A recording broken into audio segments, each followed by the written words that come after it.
Hello po mga manay and welcome sa ating kusina.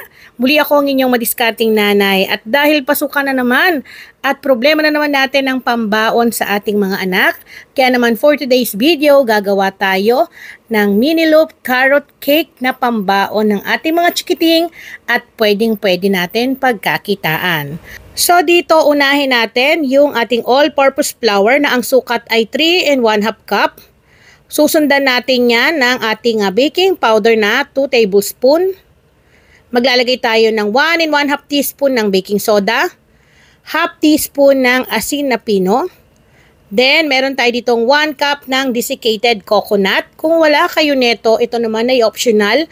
Pero kung meron mabilhan, mas mainam na lagyan kasi mas lalong sasarap.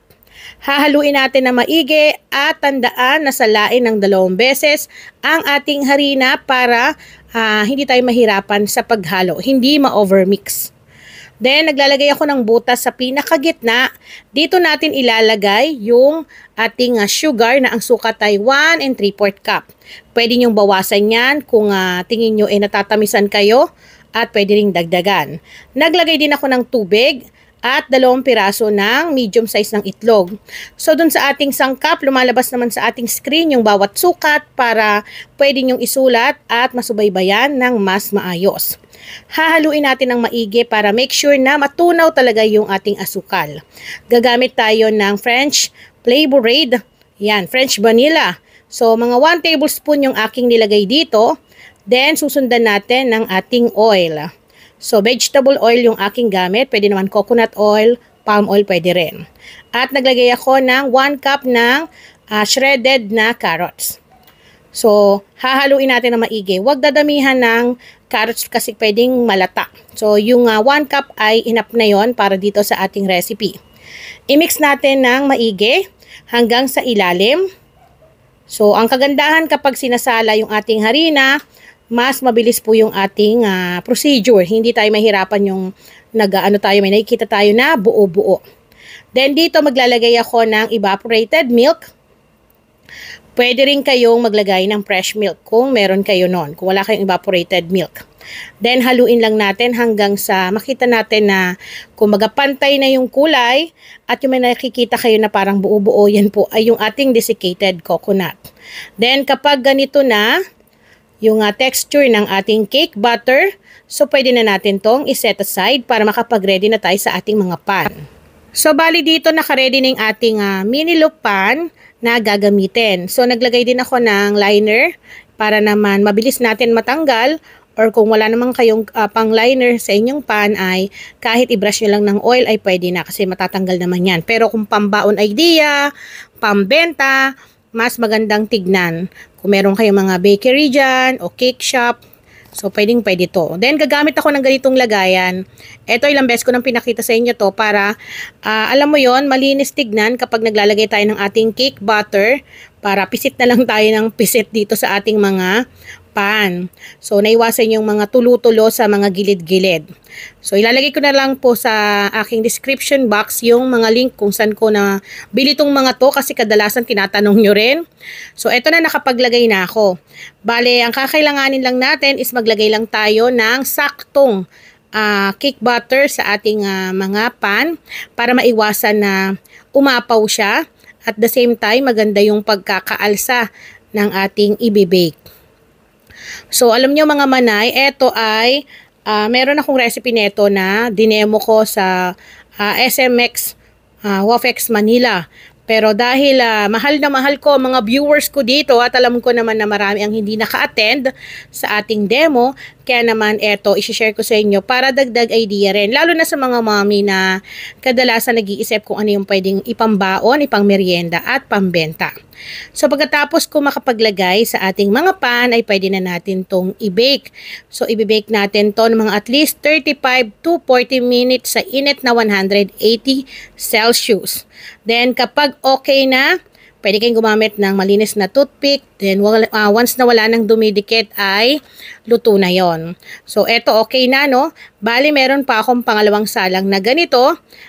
At eto na nga po, natapos na natin lahat at nakagawa ako ng 20 pieces na mini loaf carrot cake na pwedeng-pwede natin pambenta. 'Di ba ang cute? At alam niyo yung lasa nito talagang approved at pasok sa panlasa ng ating mga chikiting. At the same time, hindi nila namamalaya na papakain natin sila ng gulay. Kaya naman dagdag idea para sa mga mommy. So maglalagay tayo dito ng frosting. So gagamit ako ng whip it paste. Gamit ko ay Bakersfield. So meron na ako naka-whip dito. At ilang beses ko na rin naman pinapakita sa inyo kung paano to gawin. Kaya naman sa mga bagong viewers natin dyan, pwede nyo bisitahin yung aking channel para makita nyo kung paano mag-mix ng whippet para naman matry din ninyo. So yan o, napaka-stable nito. At napakaganda kasi pwede ka rito mag-mix and match ng iba't ibang flavor. Mag-a-add lang tayo dyan ng mga flavor na iba't iba gaya ng strawberry, buko pandan, ube kung gusto nyo may ibang lasa yung ating pang frosting sa ating cake. So hindi lang siya pang cover ng cake, pwede rin siyang pang prop sa ating mga paboritong inumin. So yan, nagpa-pipe lang ako ng ganito sa ating carrot cake. So nasa inyo kung anong design ang gusto nyong gawin, depende yan sa inyo. Much better na kailangan tansya yung pagkaka-pipe para hindi siya yung sabog at lumabas yung ganda ng ating design ng ating frosting.